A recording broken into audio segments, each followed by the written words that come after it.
ہم یہ دیکھنے والے ہیں کہ یسایہ نبی کا کیا مطلب تھا جب اس نے یسایہ 25:4 میں کہا، کیونکہ تو مسکین کے لیے قلعہ اور محتاج کے لیے پریشانی کے وقت ملجا اور آندھی سے پناہ گاہ اور گرمی سے بچانے کو سایہ ہوا، جس وقت ظالموں کی سانس دیواریں کن طوفان کی مانند ہو۔ یہ سب خدا ہے، لوگوں کے لیے تھا اور ہمارے لیے ہے، اور گرمی سے بچانے کو سایہ ہوا جس وقت ظالموں کی سانس دیوار کن طوفان کی مانند ہو، لیکن ہمارے ہاں اس کی کوئی قیمت نہیں، ہم اس کے ہاتھ سے آزاد ہیں۔ خدا کی طرف دیکھیں اور برکت پائے۔ اب یہ گواہی دیکھیں اور میں دعا کرنے واپس آؤں گا۔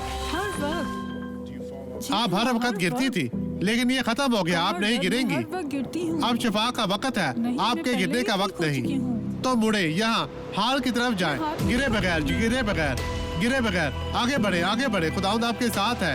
یہ گرنے کا وقت ختم ہوا، یسوع کے نام میں اب آپ کو باندھا گیا ہے۔ ہر طرح کی بدی آپ سے دور ہو گئی ہے، آپ صحت یاب ہے۔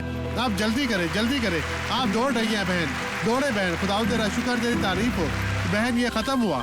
آئیں اب دعا کریں۔ باپ، میں ہر ایک شخص کے لیے یسوع کے نام میں دعا گو ہوں جو تیری مدد کا محتاج ہے، جو یہاں پر، جو گھروں میں ہمیں کہیں بھی دیکھ رہے ہیں۔ خداوند تو ان تمام لوگوں کو برکت دے، ہر اس طرح کی برائی کو، بدی کو میں ختم کرتا ہوں، چھوڑ دے، چلی جا یسوع کے نام میں۔ اور آپ کہیں میرا ایمان ہے مسیح میں آپ اور آپ کا گھرانہ برکت پائے۔ خداوند آپ کے ساتھ ہو۔